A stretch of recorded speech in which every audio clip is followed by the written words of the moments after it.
Bonjour, Bruno Marchal, la équitation comportementale à Montpellier, par Skype et par téléphone si vous êtes loin. Ça permet de vous donner des exercices, on fonctionne par vidéo si vous avez besoin. Un coaching, c'est ensuite 15 jours de suivi, parce que si vous n'avez pas 15 jours de suivi, vous pouvez mettre des exercices en place, mais si le coach n'est plus là, ça ne sert plus à grand chose. Voilà, si vous êtes intéressé par un coaching, c'est en dessous. Voilà, vous avez derrière moi Illustrado, mon étalon PRE espagnol. Voilà.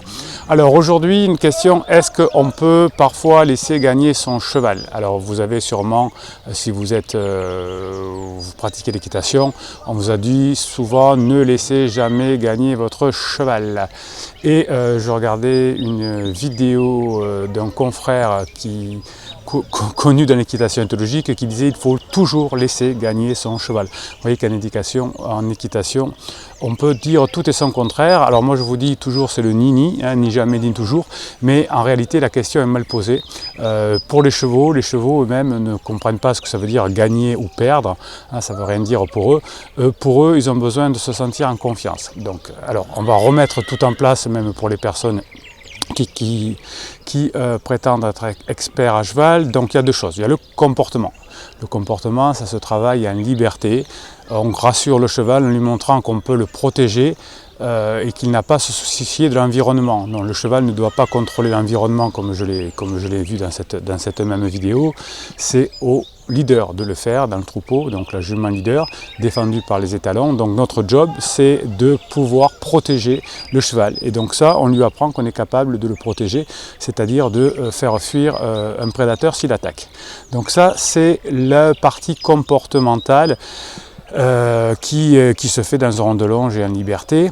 Tout le reste est conditionnement opérant. Alors on dit que, toujours cette personne dit que quand on lève le licol, c'est la vérité. Non, c'est pas vrai. La vérité, c'est en liberté, bien évidemment. Et on peut, quand on fait le travail à pied, sans licol, ça devient du conditionnement opérant, puisqu'on va apprendre des choses au cheval, à déplacer ses quatre membres, son arrière-main, etc., en fonction de codes que l'on va donner. Ensuite, le travail en selle, c'est aussi du conditionnement opérant. Alors, il est plus ou moins léger.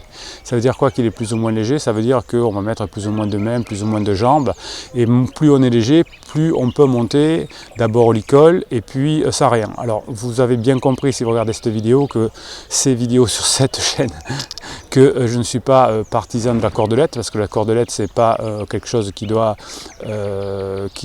permet au cheval en tout cas de travailler en liberté. La cordelette, c'est juste une rêne d'appui, sauf qu'on n'a pas, elle n'est pas au niveau du chanfrein, on n'est pas au niveau de la bouche, elle est juste au niveau du cou.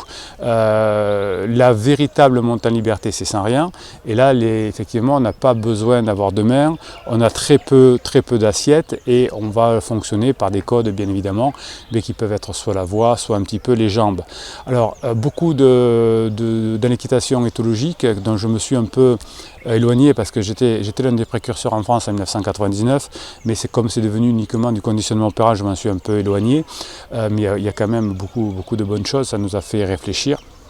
Et je continue à utiliser beaucoup de choses de l'équitation éthologique, bien évidemment, mais comme on travaille très peu sur le comportement et qu'on fait que du conditionnement opérant, ça ne me satisfait pas entièrement.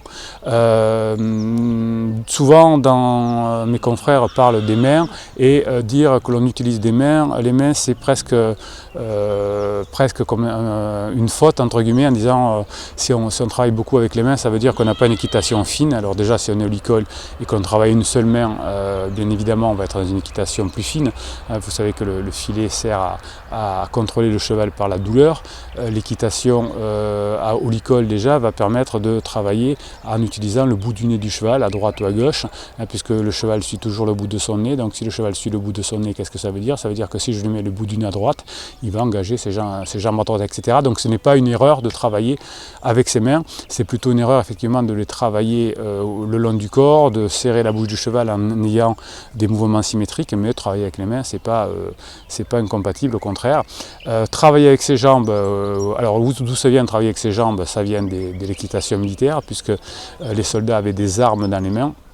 Et donc ne pouvaient pas utiliser leurs mains, donc utiliser les jambes. Donc du coup l'équitation est devenue beaucoup avec les jambes. Et quand je vois effectivement des spécialistes qui nous expliquent que les jambes c'est bien et que les mains c'est pas bien, ça laisse à réfléchir quand même. Donc les mains, si vous utilisez les mains tantôt la droite, tantôt la gauche et pas les deux en même temps, eh bien ça va vous aider simplement à mieux contrôler le cheval en douceur et sans lui faire mal. Voilà, donc les jambes vont être du conditionnement opérant. Hein. Si je mets la jambe à tel endroit pour le cheval, ça voudra dire ça, à tel endroit pour l'autre. Alors dans chacune des disciplines, on a trouvé des codes, hein, la jambe à la sangle, la jambe reculée, etc. Mais sachez que pour le cheval, ça ne veut strictement rien dire, c'est juste ce qu'il a appris. Et dans une discipline, on donne toujours les mêmes codes au cheval et au cavalier. Comme ça, quand on change de cheval et quand il change de cavalier, c'est plus facile pour lui, mais vous pouvez mettre tous les codes à votre cheval que vous voulez. Le meilleur, c'est celui qui va comprendre et qui vous voit bien à vous aussi. Voilà. Donc en résumé, est-ce qu'il faut laisser gagner son cheval, est-ce qu'il faut le laisser perdre? Ce n'est pas la question est mal posée. Hein. Le cheval, il sera bien avec nous si on est son leader. Si on n'est pas son leader, il ne va pas être bien avec nous.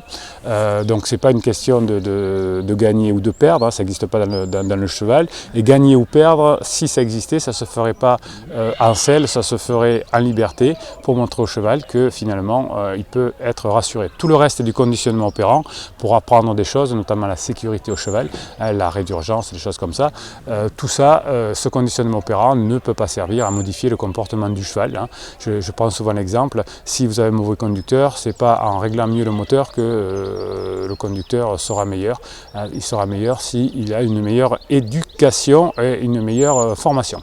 Voilà, donc est-ce qu'il faut laisser gagner son cheval? C'est pas la question. Est-ce qu'il faut jamais laisser gagner le cheval? Et déjà, poser la question montre que on n'a pas toujours tout bien réfléchi en équitation, et c'est pas parce que d'ailleurs on n'a pas toujours tout bien réfléchi en équitation qu'on n'est pas bon, qu'on n'a pas de valeur. Hein. Toutes les vidéos que l'on voit, tous les instructeurs ont une valeur. Tous les moniteurs sont formidables parce que c'est difficile d'animer des sessions de poney, des sessions d'adultes qui ont peur, etc. Donc je le fais de temps en temps, chapeau bas aux instructeurs et aux moniteurs. Le but de cette chaîne, c'est de vous expliquer le comportement du cavalier à l'intérieur, du fonctionnement du cheval. Et voilà, et comme ça sera complémentaire à tout ce que vous voyez ailleurs.